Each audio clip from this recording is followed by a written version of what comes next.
துலாம் ராசிக்காரர்களுக்கு நவம்பர் 2025 பொதுவாக உங்களுக்கு சாதகமான பலன்களை தரலாம். நவம்பர் 16 வரை சூரியனின் பெயர்ச்சி உங்கள் முதல் வீட்டில் இருக்கும், அதாவது தாழ்வான நிலையில் இருக்கும். இந்த காலகட்டத்தில் சூரியன் உங்களுக்கு சில பாதகமான விளைவுகளையும் தரலாம். நவம்பர் 16க்கு பிறகு சூரியன் உங்கள் இரண்டாவது வீட்டில் இருக்கிறார். அத்தகைய சூழ்நிலையில் சூரியன் உங்களுக்கு சராசரி லேபல் முடிவுகளை தரலாம் அல்லது சூரியனின் முடிவுகள் நடுநிலை நிலையில் இருக்கலாம். செவ்வாய் பெயர்ச்சி மாதம் முழுவதும் உங்கள் ராசியில் இரண்டாம் வீட்டில் இருக்கும். இரண்டாவது வீட்டில் செவ்வாய் பெயர்ச்சிப்பது நல்லதாக கருதப்படுவதில்லை.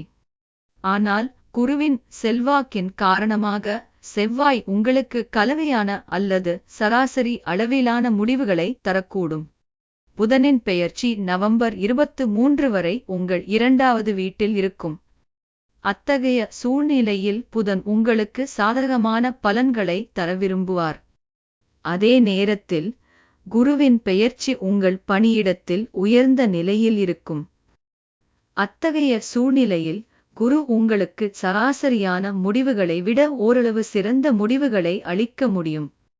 இந்த மாதத்தின் பெரும்பகுதி சுக்கிரனின் பெயர்ச்சி உங்களுக்கு சாதகமான பலன்களை தரும். அதே நேரத்தில் சனியின் பெயர்ச்சியும் இந்த மாதம் உங்களுக்கு நல்ல பலனை தரும். ராகுவின் பெயர்ச்சியிலிருந்து ஒருவர் அனுகூலத்தை எதிர்பார்க்க கூடாது.